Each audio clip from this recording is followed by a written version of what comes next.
ओम शांति। तो आज हम चिंतन करेंगे 30 मई 1971 की अव्यक्त मुरली, जिसका टाइटल है बाप की आज्ञा और प्रतिज्ञा।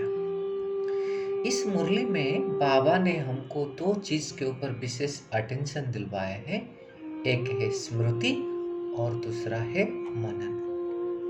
स्मृति से हमको कैसे समृद्धि मिलती है, कैसे कैसे फायदा होती है और इसे निरंतर कैसे हम स्मृति में रहेंगे, उसको बाबा ने बहुत अच्छी रीति से बताया है।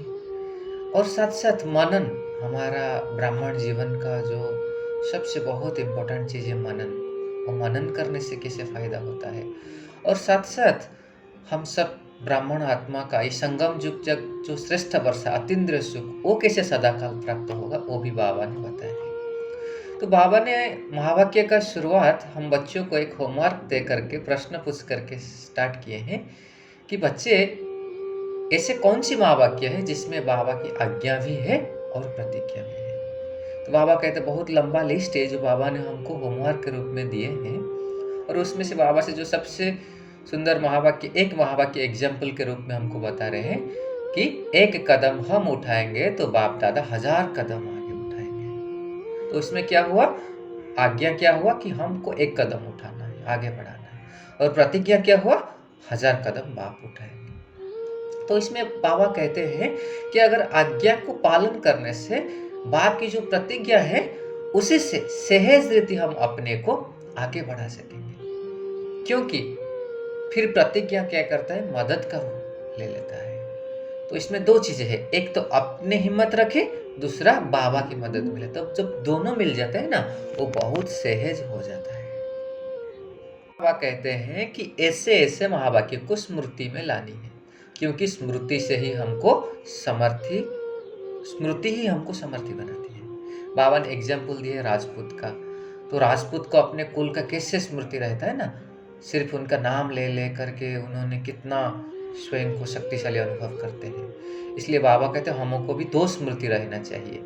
एक तो हमको इस ईश्वरीय कुल के हैं, हम संगम ईश्वरीय कुल की वह स्मृति, और साथ साथ भविष्य की स्मृति कि हम सूर्यवंशी राज्य घराने के आत्माएं हैं। तो बाबा कहते हैं ये दो स्मृति रहेगी तो समर्थी ऑटोमेटिकली आ जाएगी। और बाबा कहते हैं इसी से फिर हमको सफलता मिल जाएगी, क्योंकि अगर हम स्मृति को पहले लाएंगे फिर कार्य करेंगे तो भले कैसा भी कमजोर आत्मा हो, लेकिन उस स्मृति के आधार से उसको समर्थी मिल जाएगी। स्मृति बहुत बड़ी चीज है। जैसे उसमें हम एक कहानी सुनते हैं ना, एक राजा के पास एक बहुत बड़ा हाथी था जो राजा को पता नहीं सैकड़ों युद्ध में विजय दिलाती थी। तो हाथी इतना बलवान था, और एक बार वो क्या होता है, दलदल में फंस जाता है।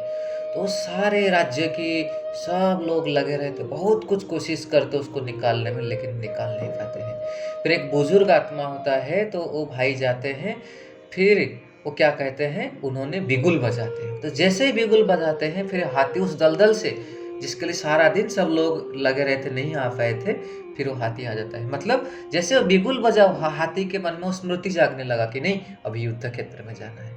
तो बाबा कहते हैं कोई भी कमजोरी आत्मा हो, अगर हम स्मृति लाएंगे तो हमको सफलता मिल जाएगी। बाबा कहते हैं कि भले वो स्वयं को उस कार्य के लिए योग्य न समझे, लेकिन स्मृति से वो अपने को योग्य देखकर उमंग उत्साह में आगे आएंगे।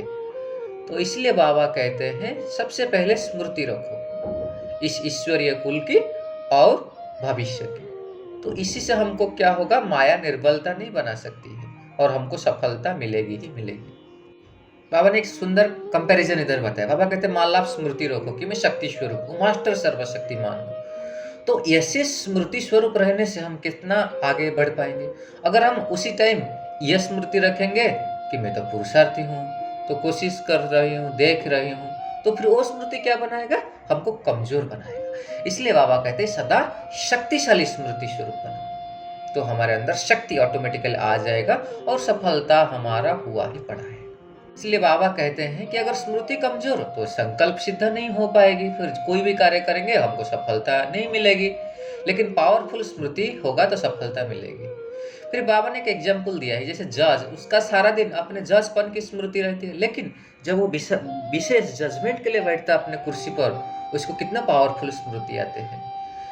तो ऐसे बाबा कहते हैं कि हम भी भले निरंतर सारे दिन में कार्य कर रहे हैं, लेकिन बाबा कह रहे हैं अपने आप को सोचो कि मैं निरंतर ईश्वरीय सर्विस पर हूँ। ये श्रेष्ठ स्मृति है। भले हम कोई भी कर्मणा सेवा करें, भोजन बना रहे, स्थूल कार्य कर रहे, कुछ भी कर रहे, बाबा बोल रहे आप सोचो मैं ईश्वरीय सर्विस पर हूँ, I am on godly service. बाबा कह रहे इसी से क्या होगा, तो हमारा हर सेकेंड और संकल्प सफल होगा और फिर हमारे अंदर कमजोर नहीं आ पाएंगे। बाबा कहते जब हम इस सीट को छोड़ देता है ना, तब हमको माया कमजोर बना देती है। अगर इस श्रेष्ठ स्मृति के सीट पर, कुर्सी पर बैठेंगे तो हमको नशा भी चढ़ेगा और माया फिर हमसे विदाई लेके चली जाएगी। बाबा बहुत सुंदर करे, बाबा करे ये माया की अभी अंतिम विदाई लेने की समय है। अभी माया आई है विदाई लेने के लिए, बाहर करने के लिए नहीं। इसलिए हम स्वयं को सदैव अपने ऊंची स्मृति पर स्थित करना है। आगे कहते हैं कि अगर हम ऐसे माया से बार बार हार खाएंगे तो फिर अतीन्द्रिय सुख कब अनुभव करेंगे। बाबा कहते हैं अतीन्द्रिय सुख जो है ना, ये तो संगम युग का श्रेष्ठ वर्षा है। पर इसी को हम अभी अनुभव नहीं करेंगे तो कब करेंगे। बाबा देख रहे हैं कि बच्चे तो अतीन्द्रिय सुख का अनुभव कर रहे हैं, लेकिन सदा काल के लिए नहीं। इसलिए बाबा कह रहे हैं कि बच्चे ये अतीन्द्रिय सुख अटूट होना चाहिए। जब अटूट होगा तब हम समझेंगे कि हम बाप के वर्षे की अधिकारी बने हैं।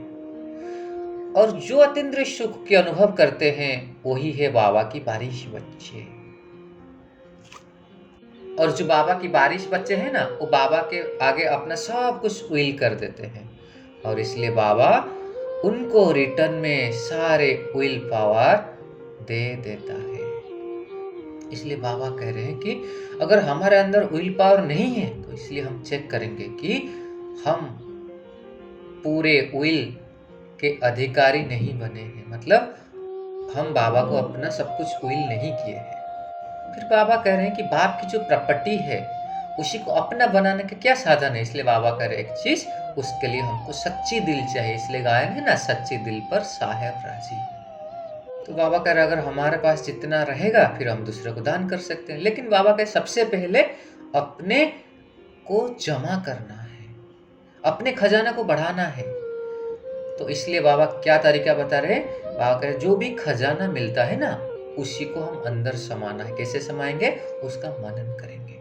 इसलिए बाबा कहते हैं जो मनन करने वाले होंगे उनके बोल में विल पावर होगी। हम देखते हैं ना कोई कोई आत्माएं बोलते हैं, सेम चीज सब बोलते हैं, उनके बोलने में क्यों शक्ति रहता है, क्योंकि उन्होंने मनन करके बताते हैं। इसलिए बाबा कह रहे बच्चे अपनी घोट तो नशा चढ़े। अभी बाबा देख रहे बच्चे हम सिर्फ रिपीट तक है, लेकिन बाबा कहते हैं और मनन करो। जितना जितना मनन करेंगे अर्थात बाप को प्रॉपर्टी को हम उतना बनाएंगे अपना, और नशा रहेगा। और उसी नशे से फिर जब किसको सुनाएंगे तो उसी को भी नशा चढ़ेगा।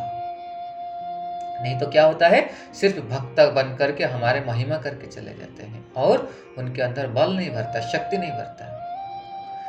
इसलिए बाबा आगे और सुंदर बताते कि जिस दिन हम मनन में मस्त रहते हैं उसी दिन हमारे पास माया नहीं आ पाती है, क्योंकि माया देखती है ये तो बिजी है और वो चली जाती है। और बाबा कह रहे मनन करना अर्थात अंडरग्राउंड हो जाना।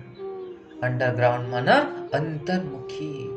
बाबा कहते हैं अंतर्मुखी अगर हम रहते हैं तो बाहर मुक्ता हमको डिस्टर्ब नहीं कर पाती है, फिर देह अभिमानी नहीं होती है।